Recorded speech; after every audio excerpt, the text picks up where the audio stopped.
Welcome back, everybody, to my interview series, MKTV. We are back on episode 2 with a really cool guest. Now, you may know her from Mad TV, Suicide Squad, Kill the Justice League, and the 105 other video games that she is in. Debra Wilson, how are you? Dale, Mackie, I am grateful to be here. How are you? I am doing great. It's an absolute honor to have you on the show. I can't wait to get into this. I have some great questions ahead I was looking forward to it. Tell everybody how we connected from Australia to the States. Tell everybody. The way I did this was I asked for this interview on Cameo. I was like, I'm gonna try my luck. I'm gonna go to Cameo, found Debra Wilson, and I sent her a message. And now we are here doing an interview. Never expected this, but this is awesome. I can't wait to do this. All you had to do was ask. I know. The power of asking is real, because if you get a no, it's still an answer. Yes. That's what I know. That's what I've learned. And getting straight into this, with you doing 100 video games, 105 video games to be exact, how do you maintain your vocal health? Because with you having such demanding roles for some games, do you have insurance for your voice? Like, how does this work? You know what? There are plenty of people that do have insurance, but most of them are not in the voiceover industry. They're singers. You got Barbara Streisand. I'm sure her voice is insured. Mariah Carey, maybe her voice is insured. Celine Dion, because they have concerts and they do it so much that it's necessary. But for what we do in this industry, I doubt if anybody has voice insurance. I don't even know if it's possible for voice actors. Unless you're so prolific that what you do, no one else can do, or no one else does this, and you've been working on one thing where your voice is the voice of that thing. And I don't think that's the case for the most part with voiceover actors. So for me, I do all the basics that everyone else does. I rest. I put myself on vocal rest when necessary. I steam my throat. I have a personal steamer, as well as when I take a shower, I make sure I get a lot of steam. There are vocal things on the market, professional vocal sprays and salves and lozenges on the market that I will take also. And there is something it's a Chinese syrup. It's like cough syrup. But in the United States, when we take it, it's like, oh my God, it coats my vocal cords and keeps my vocal cords coated as I go through this vocally stressful session. It's called Nimja Peipa Koa, but we call it Fred Juice after voice actor Fred Tatasciore, who's very well known. You have to look him up. And you'll be like, oh my God, he's got more credits than you. Yeah, he does. And who else has more credits than me is Jennifer Hale out there in Canada. In fact, she's in the Guinness Book of World Records for the work that she's done in video games and for voiceover. So she's a Guinness Book of Records Guinness Book World Records holder. That'd be really awesome to just have one of those laying around, because you're in so many roles that you just now have one just chilling in your house. But I wouldn't use it for me. What I would use it for more than anything else is to look up the odd stuff. I'd be sitting on a toilet going, who had the most bowel movements in 1947?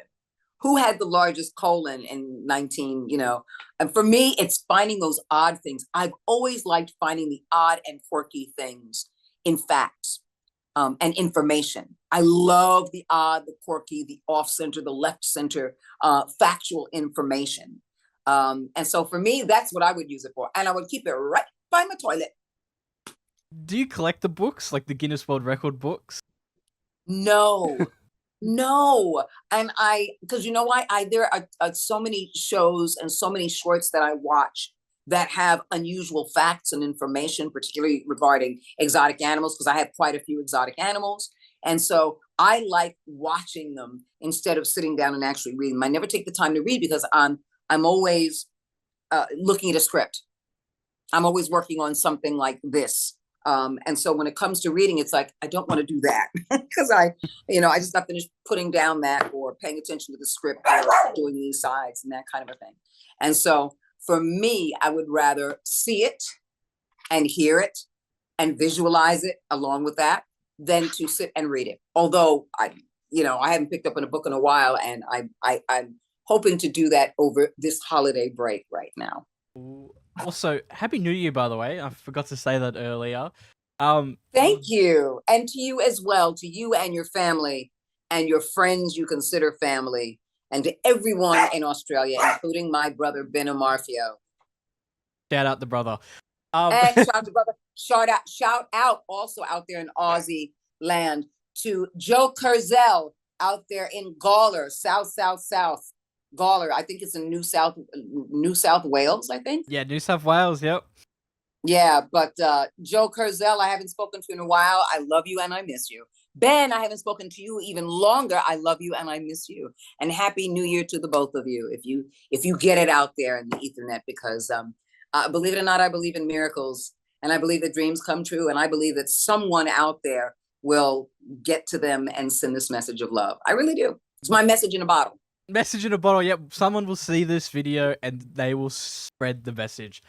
Actually, one of the questions that I did want to ask you there, when I was doing my research, there's a meme on Reddit that I saw, and it's basically going, game dev studios on a race to make the perfect Debra Wilson face model, and it's like 5 pictures of 5 different games of your face model. And I wanted to know, which studio do you think got your likeness the best? You know what? Hands down, everyone would agree with me, and there would no one in the world would disagree with me when I say it's obvious that Call of Duty Modern Warfare, because it's photoreal, proportionately, and everything else is photoreal. In fact, I took a snapshot of my role as General Lyons, and you can see the sun glinting off my eyelashes. It looks exactly like me. And for people who don't play video games that I know, I showed it to them, and they would say, "What movie is this? What movie were you in? What movie is this? Where were you playing a military person in what movie?" And they thought it was a photo from a film. And yeah, it's the most photoreal because it's the most proportionate. It's exactly me. It's not an avatar of me. It's me.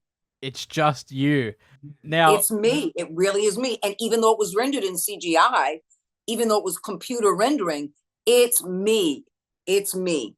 There was a comment that I did see, and somebody mentioned that other than your role in Call of Duty, some of your characters' eyes definitely poke out more than the others. And I read the comment and I had to ask, like, what do you think about it? Because one of the comments, it was the most upvoted, where it was like, it looks like your eyes are about to fall out. Yeah.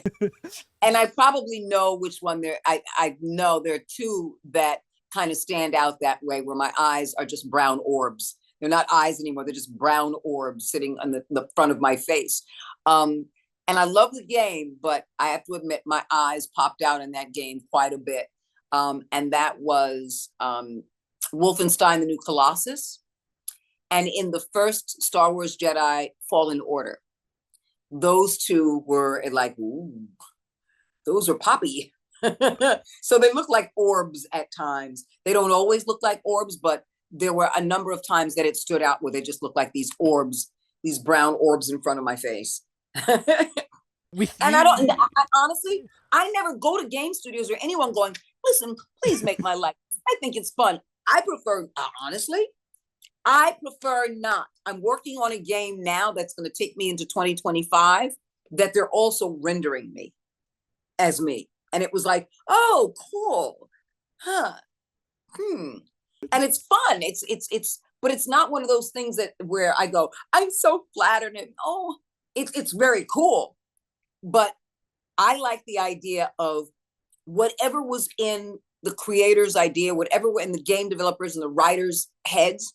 It wasn't me. It was this character that you had long before I auditioned for it. And even if my voice finds a connection and vibrates with that character and that role, and you say, yes, Debra Wilson is it in our audition process, it doesn't have to look like me, because I may not make my voice like mine, after I've done the research. So I always, for me, as a voice person, I always prefer that it does not look like me, so it can suspend the disbelief for everyone who's playing it, instead of going, oh, it's Debra Wilson again. It'd be different if I were doing on camera, and I still do on camera work, but not a lot. But if I do on camera, obviously it's going to look like me. You're going to see me unless it's all prosthetic makeup. And that's fun and that's fine. But when it's video game, you can do anything. You can do everything. So why make it look like me? I don't want people to know Debra Wilson. You know, it's like, oh, I'm playing Debra Wilson's character, as opposed to playing the character, which is why the film, the video game for me that stands out that I really loved, and I love them all, and I love them all for different reasons, but playing Gryla in God of War Ragnarok. I will admit, I've actually just started playing God of War. There are so many games that I have on my list that I haven't played, and God of War is what I'm currently playing, and then it is Red Dead Redemption after that, and then the next God of War, which is also sick that you're a part of that franchise. But I am, and Halo Infinite. I play the Harbinger, so I love that. And I'm still playing Savathun, the Witch Queen in Destiny 2. So playing these beings and bringing an energy to it is just been a wonderful, amazing. I love all the rest of the stuff that I do, mind you. But there's something when you finally see it and you're like, oh my God, in that I'm a dragon. And in that I'm this witch queen. And in that I'm this alien being. And so I enjoy those even more when they become sentient enough to have a voice, but they don't look like me at all. Do you play video games yourself? No. No. Have you ever played a video game? Them, but I don't play them. I'm old. I don't play video games. I don't have the coordination, the dexterity, and the desire. But I have to admit, I am geeky about watching people play.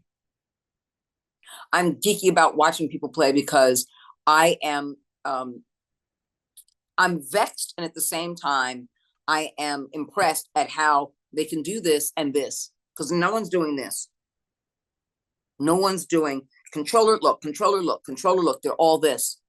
And they've been playing it long enough to have that dexterity. They should work for the military and fly drones and kill people. Hey, don't say that. But, you know, I admire and respect what they do. It is a craft. I don't care what anybody says. It's not frivolous. It's not waste of time. It's a craft and it's a skill. Hence why there are competitions for video games. You know, since you watch people play video games, do you remember the last person you watched and what game he was playing? Yes. And it was a streaming event and I hung out, and it was Star Wars Jedi Survivor, my Vader fight. And it was the first time I'd seen that, because it was the first time in that series, in the Star Wars series, that I was actually a playable character, because I was not a playable character in Star Wars Jedi Fallen Order.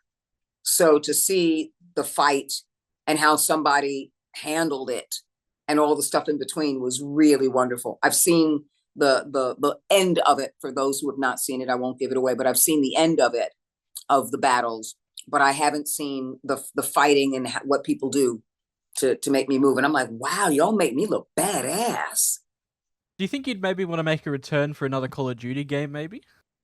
Oh, definitely. I've done a number of Call of Duties. I've done at least 4 or 5 Call of Duties. So yeah, in any capacity. And I've done a lot of barks and call outs. I've been a lot of grunts and soldiers. That's how I really started. And then into General Lyons and Call of Duty Modern Warfare. And then in Modern Warfare 3 as Exo Green. And I take you through the game for 2 seasons. So yeah, absolutely. Which is really cool. But one of my next questions that I want to ask you, and this is, since you play Amanda in Suicide Squad Kill the Justice League, have you met the actor Viola Davis that plays Amanda in the live action Suicide Squad?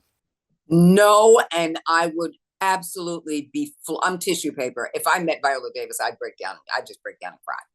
It would take me a minute to get my druthers together. And no, I haven't met her, but I love doing her voice. I just love Viola Davis. I love all of her work. Like just everything about Viola Davis. Oh, everything about Viola Davis. There isn't anything that I don't love about Viola Davis. We have never met. And I am very fortunate also and blessed to be able to say that I've played Amanda Waller in 4 different things, 4 different ways. So we had Suicide Squad Kill the Justice League, but before that there was Telltale Batman. And then I did a live action Amanda Waller for the Video Game Awards. And I'm Amanda Waller in a new series on HBO, which is now Max, called My Adventures with Superman. So I am Amanda Waller in that, and we're coming up on our 3rd season. You know what we need? We need, I don't know if you've seen it, but on YouTube there is a series called Actors on Actors where, you know, I think the recent one, it was actually Ryan Reynolds and Andrew Garfield together. And I think we need one of those for you and Viola Davis to meet. Like, imagine you two meeting each other and you're both doing the Amanda voice. You know how funny that would be? Because she does a different Amanda Waller voice than I do. And I've always made my little bit of my Amanda Waller voices in each one of those games just slightly different, because they're different, you know, they're different entities. And I don't want to take one franchise and just, you know, be lazy and just use that same voice print, because the stories are different. The storyline's different. I want to honor everybody's storylines. I want to honor what the writers do. And I want to honor what the writers have created and have created way before they knew I would come in and audition for this. And so that's slightly different, but I would love to be able to, more than anything else, have this provocative opportunity, because it would be actors on actors, but it would be a voice actor with an on-camera, well-known, you know, legendary actress who has an EGOT, meaning Emmy, a Grammy, an Oscar, and a Tony, every major entertainment award, every major award in, you know, in the entertainment business, she has one. I mean, she knocked them out left and right.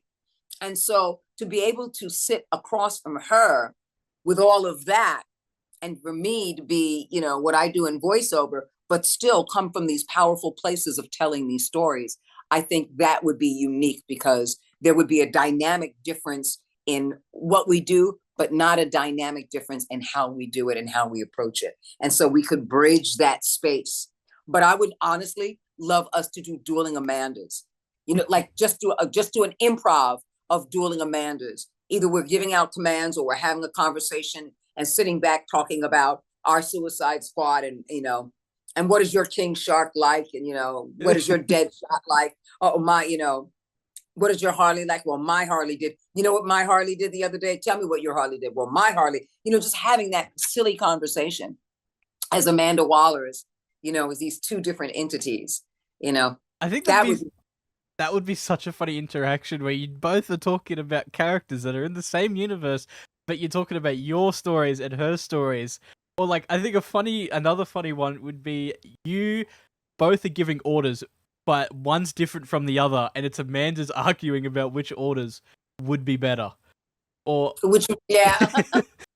Based on your experiences as Amanda, you know, I think that would also be quite a funny story. Oh yeah. Oh yeah. And it's interesting because the inception of Amanda Waller from the very beginning, when it comes to DC, is although Viola Davis is not heavyset, the original Amanda Waller that had been drawn and created was heavyset with an afro, like she has, dark skinned, with wear pearls, and she would wear like a pink suit, a pink dress suit or skirt suit.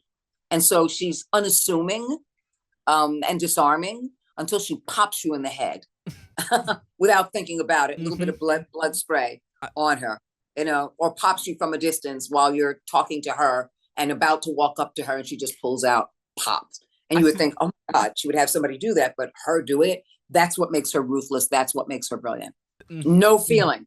None. I think that reminds me of a scene in the Suicide Squad, the movie, where all the people, you know, they're trying to save this person. They get into the room and it's just Amanda there. And then she turns around and she pops everyone behind her.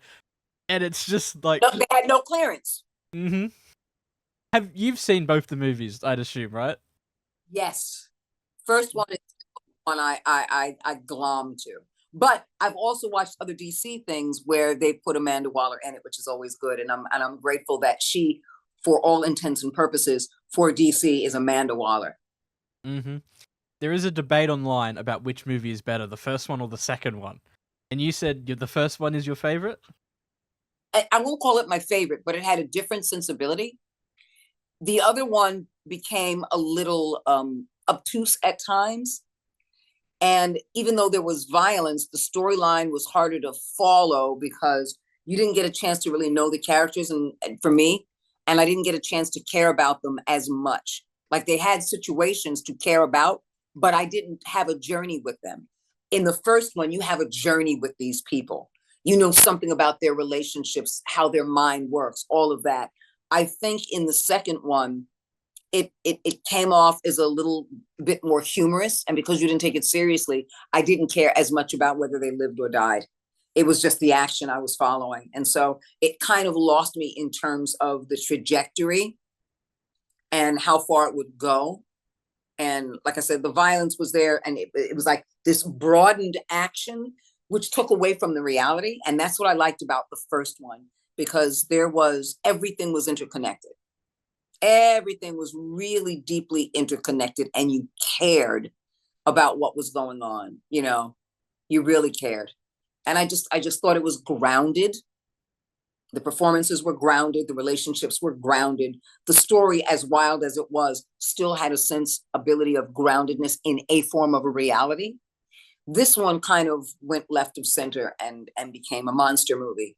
It was the fun kind of a monster movie that you follow. But as I'm following this, I feel like I'm on a roller coaster as opposed to sitting back and being involved with what I'm seeing on the screen with the characters' lives.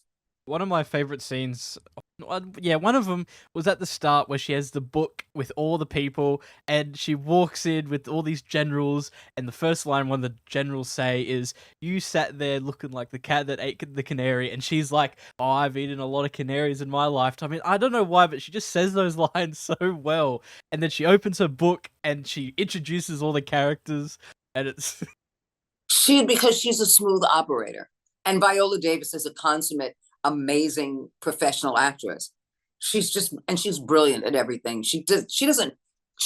Viola Davis doesn't know how not to be brilliant. Viola Davis does not know how not to be brilliant, because she's so organic and she's so real, and she brings this ease that feels effortless while keeping grounded and believable. I can do a dissertation on Viola Davis. She's one of the most brilliant actresses of the 20th and 21st centuries. Moving on from that, I did see, I didn't even know this was a thing, but I found out that there is an Among Us TV show that is in the works. And from memory, I know that you play a character called Yellow. And I was wondering if you could tell us a little bit about that project, because there isn't much out there, but I didn't even know this was a thing. But there are some really great voice actors in this show. So I'd love to know, like, if you can share anything, like, what's going on about it, I didn't know that it was taken from a game. The game, here's the backstory that I was told. So I don't know this backstory. It was told to me that Among Us came out during COVID, United States.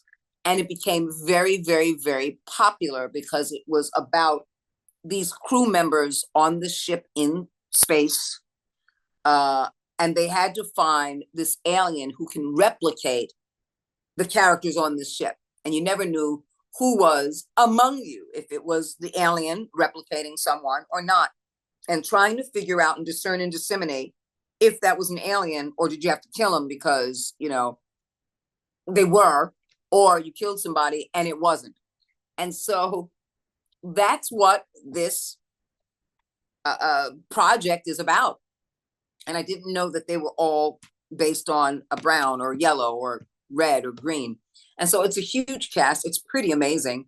And I auditioned for Yellow. And when I saw the sides, when I saw the lines, I'm like, oh, she's kind of this and she's kind of, oh, okay, I'm feeling this. Okay, what's her relationship with this person? What's her relationship with that? Okay, okay, what is she? Okay, what does she want? Okay, how's she moving around in this world? And this voice, her voice came out of me as she moved around in her world.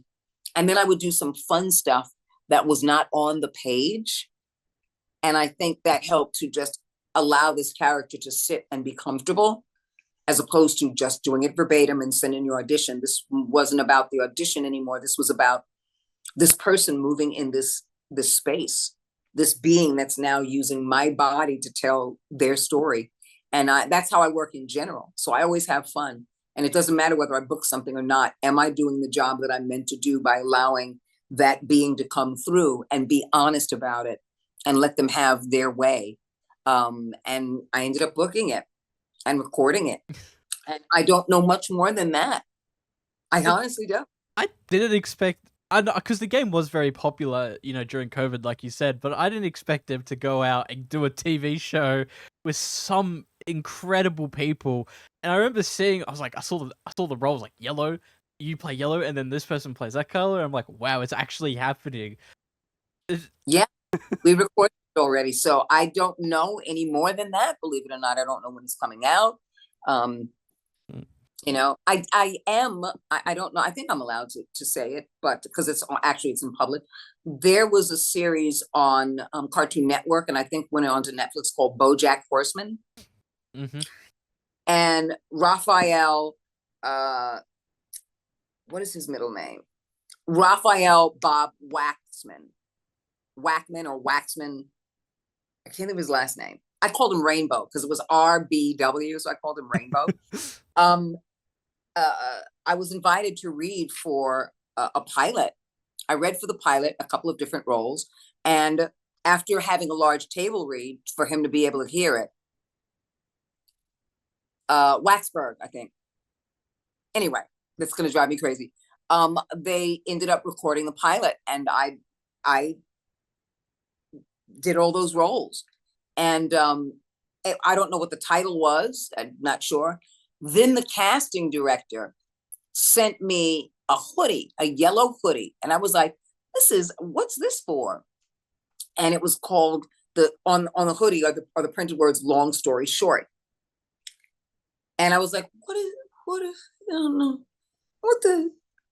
I went online, I had to go online and find out that that's the show that we recorded the pilot for, long story short. I don't know when it's coming out, but I do know that I think in 2025, it'll be on Netflix. And it is by the creator of BoJack Horseman, which is Raphael Bob Waxberg, or Waxman or Waxberg. I believe in you. You've got this. Yeah. I have to look it up when I'm done. I called him Rainbow.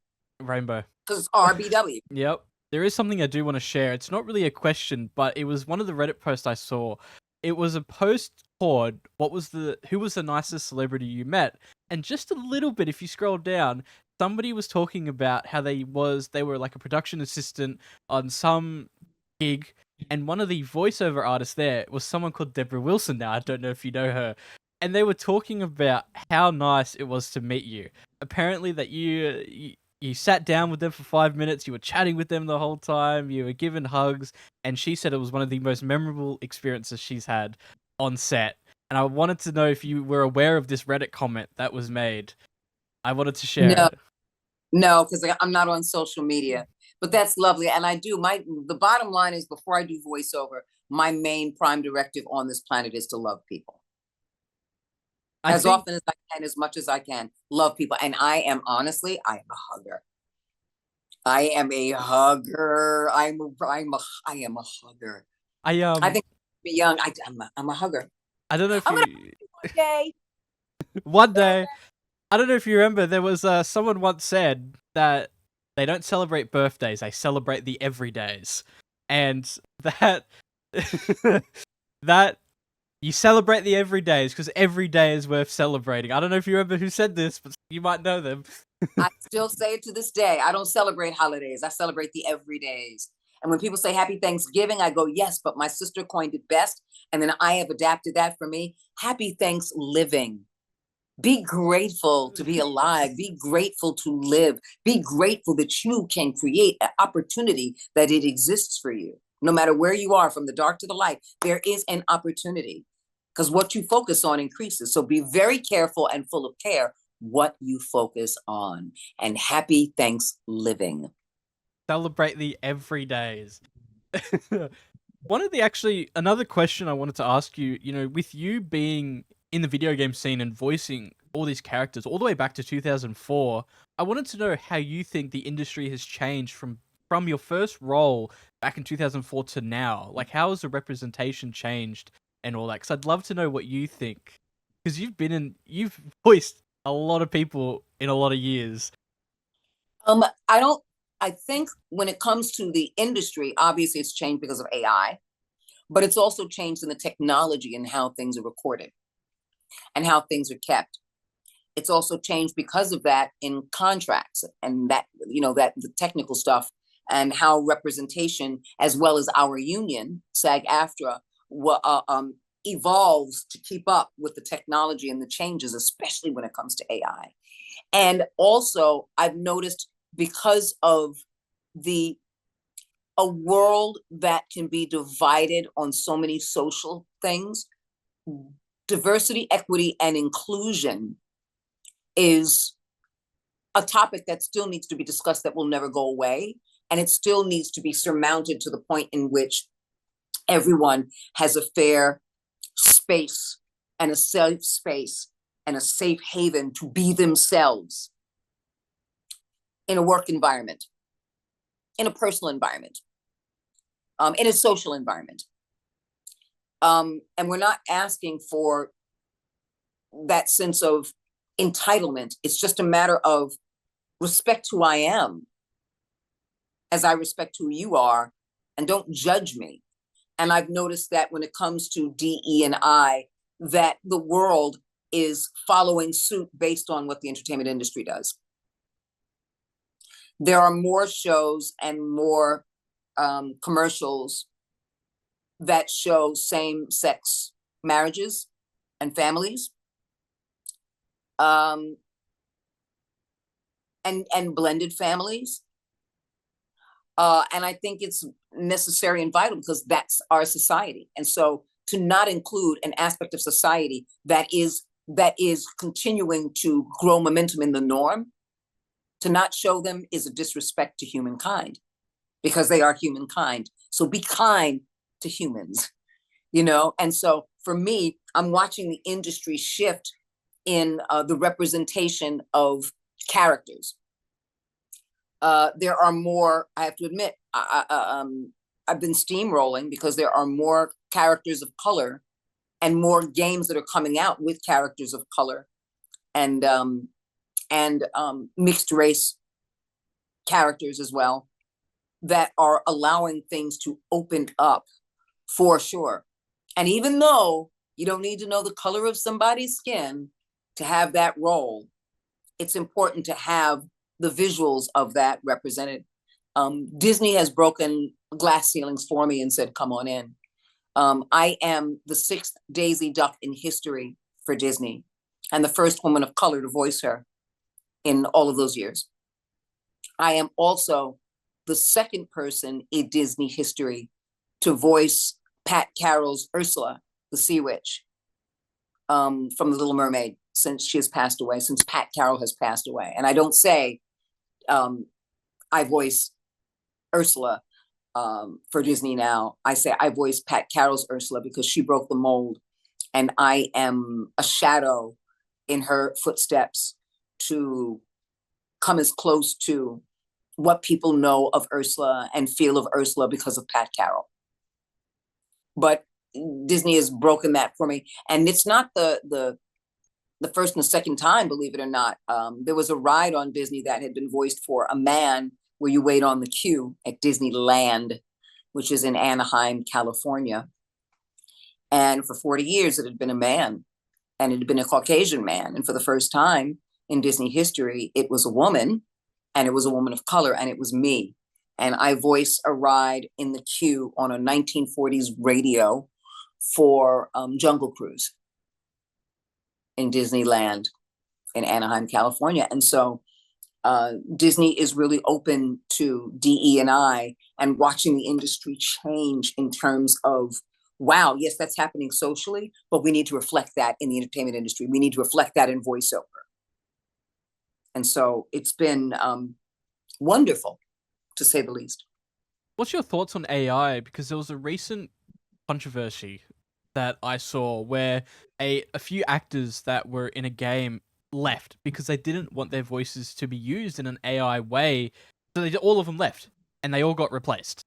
So I would love to know what your thoughts on AI and how do you think it should be regulated? Do you think, how do you think? Well, anything should be regulated. That one is par for the course of life. Anything that is put out there should be regulated, to a certain extent, because if it has a way of being productive, it also has a way of damaging.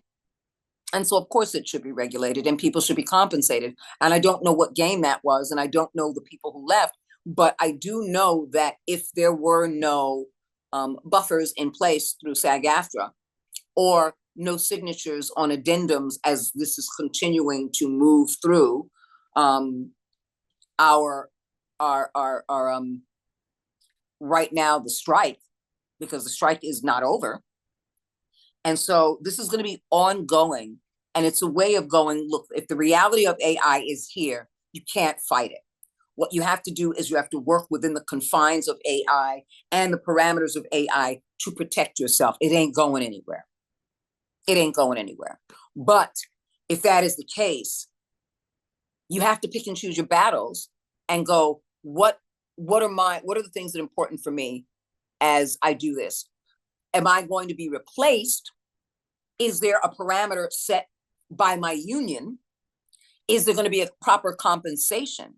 Because it's going to happen, and we can be altruistic in our desire and our drive to control AI, or we have to go, how do I navigate this so that I still get paid, I still work, and you don't have full control over how you use my voice in case you're using it for nefarious purposes. Things that will defame who I am and what I do, that takes money out of my pocket, or that is profane. And so those things can be guardrails. Those things make sense. Money makes sense in terms of, well, I need to be properly compensated because you can use this, like many contracts will say, in perpetuity throughout the universe. Those are actual direct lines from contracts. In perpetuity throughout the universe, because in thinking ahead, it's like, who knows where it's going to be beamed to? Who knows if we'll terraform another? I mean, they're thinking light years ahead. And so we have to think light years ahead, as well as protect ourselves without losing the thing that we love to do. I'd love to know, of voices, with you voicing so many characters, I would love to know what some of your favorite lines are, or some of your most memorable lines that you have said. Like, the things that I remember mostly from, because I do a lot of Destiny 2. And the character, I had no idea because I've never played the game. This game is at least a decade old. And this character that I play and voice had been spoken about in the lore of Destiny for that decade, from the very beginning. So now, a decade later, she's making her reveal in one of their, seasons called Destiny 2, the Witch Queen. So now, with all of that, someone who is a game fanatic and knows all of that stuff was like, oh, you're the Witch Queen, blah, blah, blah, and started telling me the lore, and it was like pop, pop, pop, pop, pop, pop, pop. I mean, the interest and the desire and the gameplay and all of that stuff, it has been the most profound character I have ever voiced, that got the most feedback, and I'm on, the only social media I'm on is Cameo, where you found me. That's where, yep. And I get more requests. I get I would say 90% of my requests are as Sabbathum, the Witch Queen. And so I've never had that experience before with any character I have ever voiced in the history of doing voiceover. And so there are certain lines of hers that come to mind. The first one is, there you are, guardian. Oh, guardian mine. The other line is, truth is a funny thing. Does it live in the world or in the mind? Is it constant or can it bend? In the universe of dark and light, there is no greater power. So tell me, little light, what's your truth? That gave me chills. I'm not gonna lie. It's so cool hearing people like reenact their voice lines, like when you're actually with them. That's cool. Gave me chills. So those are the most memorable. Do you ever sometimes, like when you're doing lines, do you ever sometimes read a line and you're trying to say it, but it may be a bit funny or a bit silly, and you have a bit of a laugh about it? Because I know a few people in the industry, they always laugh about some of their lines because they read it and they're like, "Gotta say this." Like, have you ever had one of those moments before? um, I think the very first video game that I ever did was called, and it was a Japanese video game called Hot Shots Golf 4.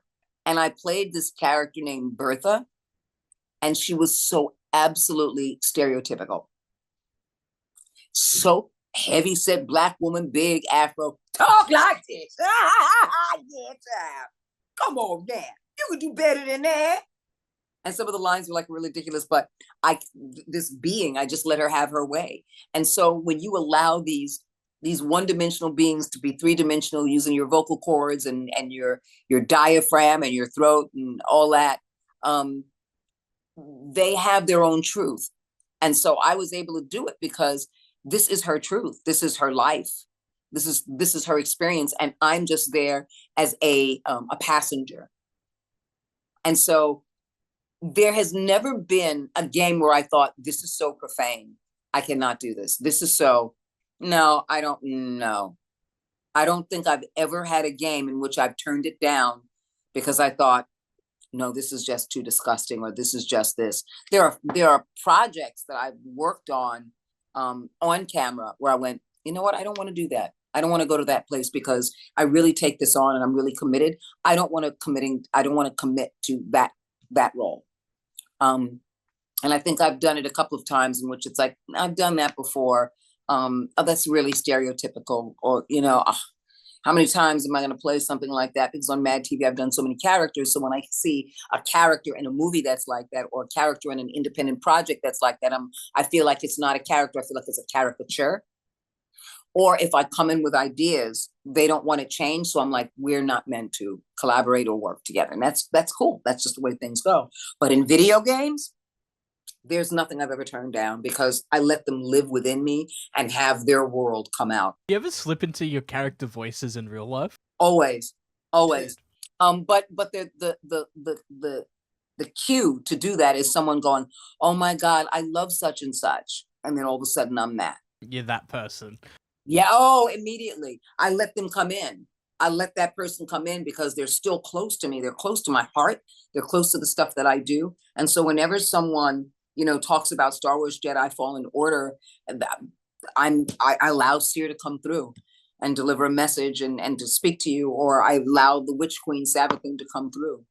And sometimes what I'll do is, if there's someone who's like a Greek fanatic of the game, I'll turn them around and I'll say, close your eyes, to just create that space of, because this being is so huge and has prolific wings, and she's got a skeletal face and 3 glowing orb eyes, that I want you to hear her voice, but not look at me, because you know me as Debra Wilson, who does the voice, but I'll have you turn around and I will come over your shoulder and then I'll do it in your ear.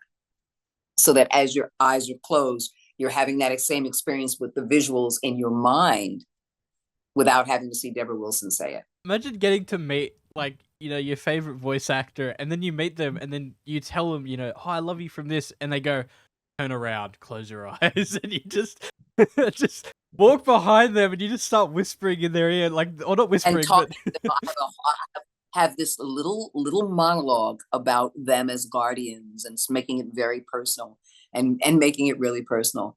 I had an experience like that once, and it was an event for Fox, and there were a lot of people from Fox Animation there. Oh, and who plays not Hank Azaria, but the voice of Homer Simpson. I can't think of his name offhand. Dan Castellaneta. I know what Dan Castellaneta looked like, so as it was getting late and people were leaving, he was coming out too, and I stopped and I said, may I ask you the biggest favor? And I know how Homer goes, donuts. I said, would you go, Debra? And I closed my eyes and he did that, Debra. And I was like, I was so giddy. I was so ridiculously giddy because it's something you know over years. And when you see Homer Simpson, you're watching him on a show where lines are not going to have anything to do with you. And so to have that personal, it was just brilliant. It was just brilliant. That is quite funny, I won't lie. That's and there's another person I actually, and with the agency, I'm still with my voiceover agency, which is also an entertainment industry agency. And there is an actor, and if you don't know him, you have to look up his stuff, because I'm a huge fan, even though I know him. And I still fangirl on him, even though we know each other. His name is, write this down right now. I'm going to say this before you write it. This man does so many impersonations so clearly. Is it Seth MacFarlane? Seth MacFarlane, I think that's his name.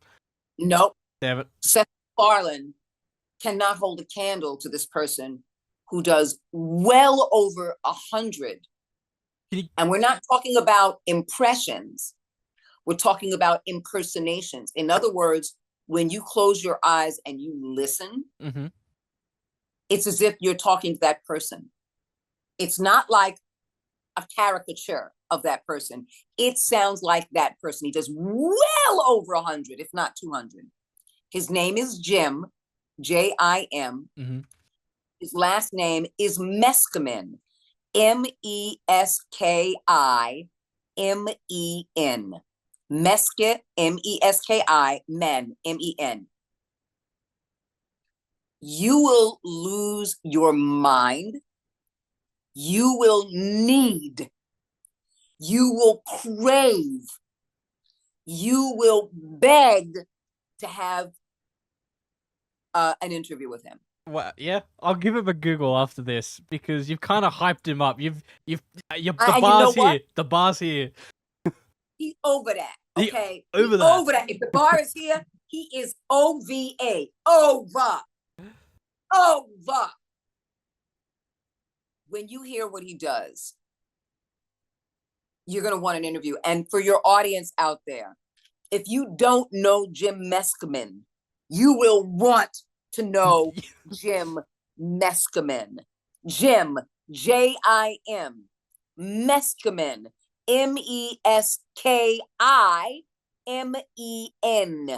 Jim Meskimen. I have it written down, but this actually reminds me of a question. Weren't you a voice in a Star Wars episode, I think? Yes, a number of them. I did at least 4 of them. Oh, wow. I did a number of voices in at least 4 of them.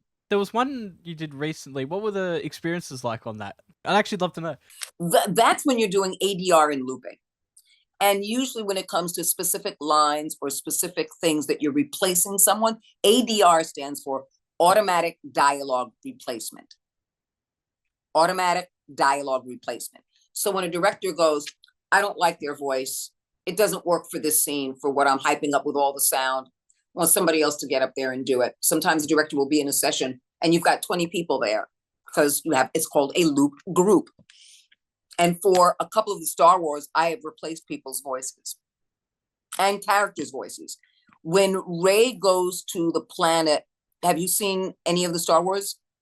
I have. I'm actually doing a marathon at the moment. My brother is forcing me to do a marathon, so I've only watched a couple films. So, well, tell your brother this, because he will know this. When the character Rey goes to the planet Pasana, mm-hmm. they're having a festival, and it's a desert planet. And as they're having this festival, C-3PO is interpreting for this little being named Nambigima. Mm-hmm. And Nambigima, who does not speak English, which is why 3PO is interpreting, puts beads around Rey's neck and asks her who her people are, where she's from, essentially. And she says she doesn't have, a surname, and that's a sad moment for her, because she doesn't have that anymore, wanting to know who her people are and, what is her name. And I created a language in that moment for director Rian Johnston. And he was like, yep, you're the voice. And a friend of mine went to go see the movie and said, you're in the main credits. And I said, no, I'm not. I'm part of the loop group. I said, look down where it says ADR looping, or the loop group that does it, which is Terry Douglas. And I said, you'll see my name there. He was like, nope, you're in the main credits. And I'm like, I didn't do anything that would put me in the main credits. The director, Ryan Johnston, because I had those words, but that language, put me in the main credits as a character for Nambigima, which was really cool. Wow. Which, speaking of credits, back in 2009, you did a little film called Avatar. Now, that is the highest grossing film of all time, and I would love to know your experience on working on that film. It was a dream. It was one of the greatest experiences of my life. It was completely and totally unforgettable. And James Cameron he is so caring, invested, compassionate, and passionate about what he does, and allowing actors to own the space, as opposed to directing, which is micro directing and telling you what to do and how to say it and where to stand and how to do all those technically things. And for him, he would tell you, here's what's going on, and then release you to your own feelings, and then shoot it. And there was a scene in which I was playing a Na'vi and a grandmother, and there had been death and destruction. And I look around and there's no one in my family left. And I'm doing this prayer with everyone else who has family, who's next to someone, even though there is great loss. I look and I'm with no one. And he tells me, you've lost everything. You're this older Na'vi, you're an elder, and you're here, but you've lost everything. You've lost everyone. That is your line and your bloodline. And so it was a challenge in terms of holding that space with that type of pain, because I'm tissue paper. I'm tissue paper. I crumble in a heartbeat. I feel very deeply. And in a heartbeat, I can cry in a second because I feel very deeply for so many things. And James Cameron works in that regard of the connection of life and how we're all connected and how we all feel. And I'm that kind of a person. So when he said, you're going to be this Na'vi grandmother and you're going to be here and you're going to be the only one left. He gave me that suggestion and then let me go. And then I look around and I see that everyone has at least someone, and I'm alone, and I'm praying to Me'ewa, and I just start bawling and crying and screaming through my prayer, begging Me'ewa to take my life. And he takes that camera and puts it right there. It didn't make it in the movie, but the experience was worth it to be directed by James Cameron and be in a space in which I wasn't meant to be in, because I really wasn't supposed to be a part of this film for all intents and purposes. I had modeled for Stan Winston Studios as a prototype Na'vi.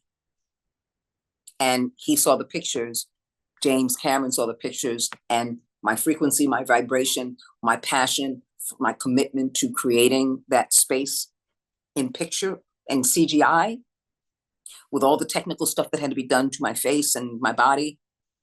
He saw my energy come through. And he said he wanted me on that film.